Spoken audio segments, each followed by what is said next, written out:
Hi, my name is Dan Plain, and I'm a psychology student at the University of New England in Armidale.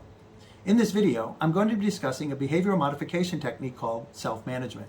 Through self-management, you might be able to eliminate a negative behavior in which you're engaging but can't control, or encourage yourself and even make a habit of a positive behavior in which you'd like to engage but you just can't do it.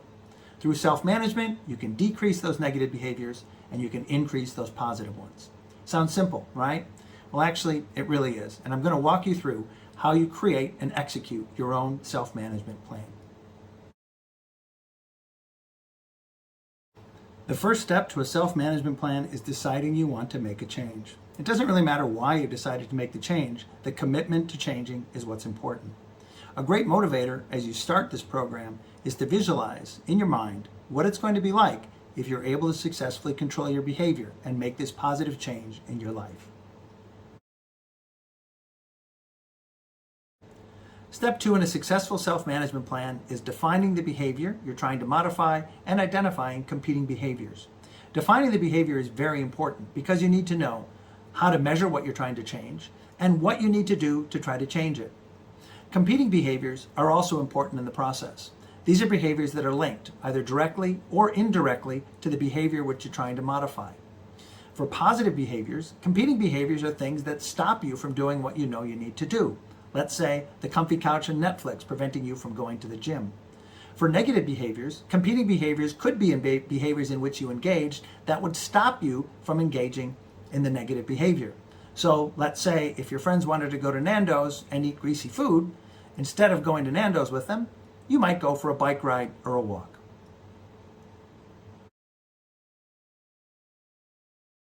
Step 3 is specifying a goal. For negative behavior, the goal is usually the minimization or even outright elimination of that negative behavior from your life. For positive behavior, you want to increase how much you engage in that conduct. Always be realistic with your goals.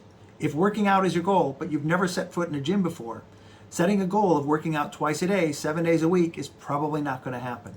In that case, it's better to set smaller, intermediate goals that are more readily achievable. For example, you might want to, in your first 2 weeks, go to the gym once a week, and in the third and fourth week, go twice, and so on. Another good means of making these goals concrete is to write them down. Quite often, it could even be helpful to post them on social media. Step 4 is measuring your behavior. For the first 1 to 2 weeks of your self-management plan, you want to record each instance in which you engage in the conduct you're trying to measure. This will help set what's called a baseline. It doesn't really matter how you record the data as long as it's accurate and efficient. For me, I found a mobile app was best because my phone was always to hand and it was easy to record the data and know I was getting it right. But you could also use a spreadsheet or a notepad or even post-it notes. Sometimes the mere act of monitoring and recording the instances of the behavior is sufficient to change it.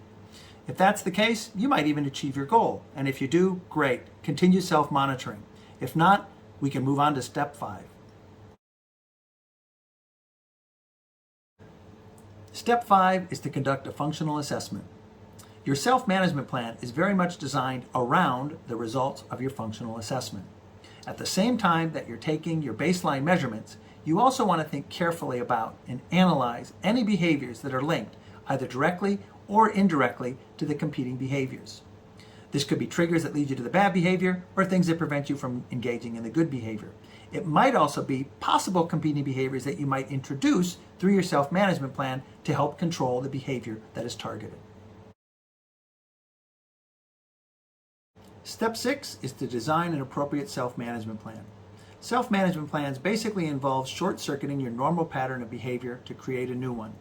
This could involve eliminating behaviors, such as triggers that lead you to engage in bad behavior or that prevent you from engaging in good behavior, or creating alternate behaviors that prevent you from engaging in the bad behavior or which encourage you to engage in the good behavior.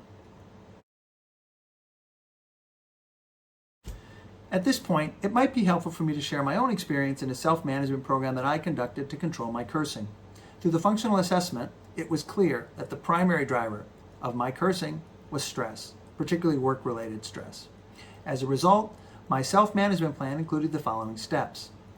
Whenever stress arose, I planned to center myself, take a deep breath, and think very, very hard both about the stress I was experiencing and about not cursing. If I slipped up and cursed anyways, I immediately opened my phone and recorded the data surrounding the outburst, including the swear word used and the severity of the stress on a scale of 1 to 5. Next, I sent an email to my team members informing them of my self-management plan and asking for their support and assistance. Finally, I asked my wife to join me and curb her swearing as well. Important since we have a 15-month-old daughter at home and we really don't want a swearing baby.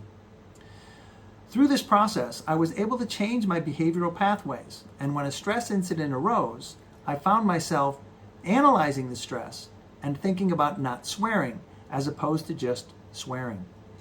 This new behavioral pathway that I've created for myself has been very successful, and since the self-management plan concluded 10 days ago, I have not cursed a single time, not even in my head.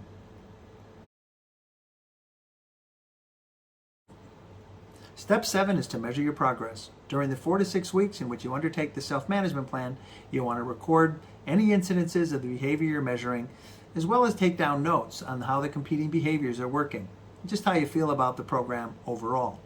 If at the end of the period you see the positive behaviors increasing or the negative behaviors decreasing, and you're going in the right direction, success. That's fantastic. If not, you may need to consider modifying your plan, and that's step 8. Step 8 is to reevaluate your management strategies if necessary. If you're not seeing the kind of success you were hoping for, it's usually down to one of 3 things. First, it may be that you're not executing correctly or not executing enough the procedures that you instituted. If that's the case, you may need to extend the self-management period and recommit yourself to executing those procedures properly and timely. Next, it may be that no matter how hard you try to execute the procedures, you just can't do it, and the procedures, turns out, are impossible. If that happens, you may need to redesign your procedures. Finally, it may be that you are correctly executing the procedures, but they're just not the right procedures. They're not able to affect the change that you were hoping for.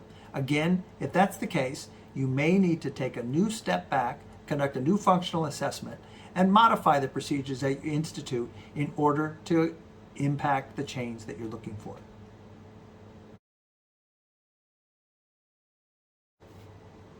Step 9 is implementing maintenance strategies. Hopefully, at the end of your self-management program, you've achieved your goals and made those competing behaviors that you instituted to break the circuit the new normal for you. If that's the case, fantastic. Figure out what you need to do to maintain that positive change. If not, or if you find yourself backsliding now and then and reverting to those old behaviors, it may be time to undergo another round of self-management. Maybe modifying your goals, maybe picking new competing behaviors. Either way, the effort to change your behavior should be a positive one. It certainly was for me, and I hope it's one for you as well. Thank you for your time.